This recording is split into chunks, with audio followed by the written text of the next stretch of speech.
నేను మా చిన్నక్క కలిసి ఒక ప్లేస్కి అయితే వచ్చామన్నమాట. దేని గురించి వచ్చాను, అసలు నేను ఏం థింక్ చేస్తున్నాను, ఏం చేయాలనుకుంటున్నాను అని మీకు నెక్స్ట్ వీడియోస్లో ఖచ్చితంగా చెప్తాను. అండ్ మీకు ఇంకొక విషయం చెప్పాలి ఏంటంటే, మనం కొన్ని మినిట్స్లోనే, ఒకవేళ ఈ వీడియో కనుక రీచ్ అయితే కొన్ని మినిట్స్లోనే మనం 10K సబ్స్క్రైబర్స్ ఫ్యామిలీ అవుతాము, యూట్యూబ్ ఫ్యామిలీ. నాకు చాలా హ్యాపీగా అనిపిస్తుంది. లిటరల్గా మిలియన్ టైమ్స్ అయినా చూసుకొని ఉంటా 9K తర్వాత నుంచి ఇప్పటి వరకు. చాలా స్ట్రగుల్స్ ఫేస్ చేసిన తర్వాతనే ఈ 10K ఫాలోవర్స్ అయితే నాకు రీచ్ అయ్యారు. బికాజ్ మన వీడియోస్కి రీచ్ అవుతున్న వాటికి సబ్స్క్రైబర్స్ అయితే ఖచ్చితంగా పెరుగుతున్నారు, బట్ వ్యూస్ అయితే వెళ్ళట్లేదు. అదే ప్రాబ్లమ్. సో అది నేను సార్ట్అవుట్ చేయడానికి కూడా ట్రై చేసినాను, బట్ చూడాలి. సో ఫస్ట్ అయితే హెయిర్ కట్ చేయించుకున్నాను. అసలు నేనేం చేద్దాం అనుకుంటున్నాను, అసలు ఈ హెయిర్ కట్ ఎందుకు, ఈ చేంజెస్ అన్ని ఎందుకు చేస్తున్నానో మీకు క్లియర్గా నేను వీడియో పోస్ట్ చేస్తాను.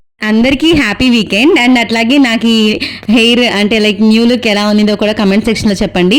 క్యూట్గా అనిపించింది నాకైతే, చాలా బాగుంది. సో మీరు కూడా ఎలా ఫీల్ అయ్యారో చెప్పండి. అంతే వీడియో. Bye bye.